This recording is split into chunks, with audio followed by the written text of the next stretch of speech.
Do you find yourself frequently exceeding your data limit? I'm Taylor Martin, this is Pocketnow, and this is how to avoid data overages on your phone.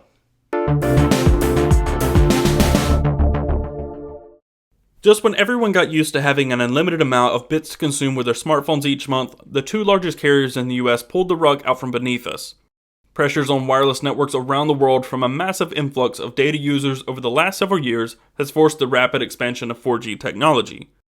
Those who were lucky enough to keep their grandfathered unlimited plans now get to enjoy the pleasures of LTE without limit. But for some, the introduction of LTE was bittersweet. It came alongside dreadful tiered data plans, both with hard and soft caps. Those with soft caps can continue to use data once they've reached their monthly allowance, only at heavily throttled speeds. But those on a tiered or shared data plan with a hard cap face overage fees if they hit their limit before the month's end. Fortunately, there are several ways to save your bits and avoid data overages. This may sound fairly self-explanatory, but the best method is to rely on Wi-Fi whenever it's available.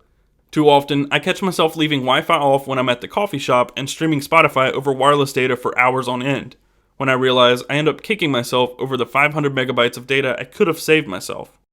Most Android phones and the iPhone by default will notify you when you're in range of an open network. So long as you have permission, connect and enjoy the free internet while it lasts. Of all the things we may download, applications and games can sometimes be the most taxing on our data allowance, chewing through hundreds of megabytes and sometimes several gigabytes at a time. For our sake, both Google and Apple have put safeguards in place to keep us from accidentally blowing through our data allowance by downloading a large file from Google Play or the App Store.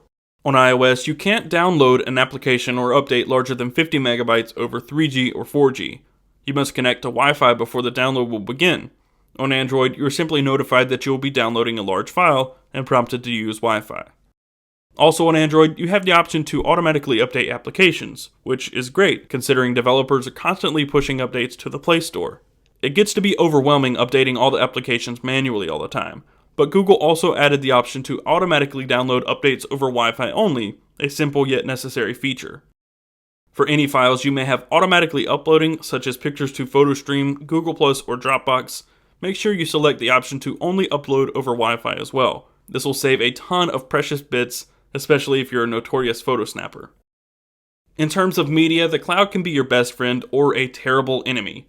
Streaming media, while generally quite convenient, is a data hog. Just a few hours of streaming Spotify, Pandora, or even Google Music can eat up several hundred megabytes of data. Through some of those streaming services, however, you can download some of your favorite tracks to play locally. Spotify, for example, allows premium users to create and save playlists to their device for offline listening. Downloading these just one time, especially if you do it over Wi-Fi, can save you quite a bit of data. The same can be said of purchased music from Google Music or iTunes. This can usually be done with videos too. With YouTube on Android, you have the ability to preload your subscriptions and watch later videos while on Wi-Fi. Movies or television episodes you purchase from Google Play can be downloaded to your Android devices for offline viewing, or the same for television episodes and movies purchased from iTunes on your iDevices. Podcasts, videos, and music can easily account for the majority of your data consumption, so any way you can curb your streaming consumption, the better. Or, of course, just rely on Wi-Fi when you can. If all else fails, you might want to consider upgrading your data plan to a larger one. Sure, that means your bill will cost more than it does now, but chances are, if you keep exceeding your cap, you can more than likely get more data for the same amount of money you pay for each overage. If you're going over your cap each time anyway, you might as well make the best of the extra money. So that's all we've got for you this time. If you liked the video, be sure to give it a thumbs up below and subscribe to the channel. You can also find us on your favorite social networks, Google+, Twitter, and Facebook at Pocketnow. I'm Taylor Martin, and I will see you next time.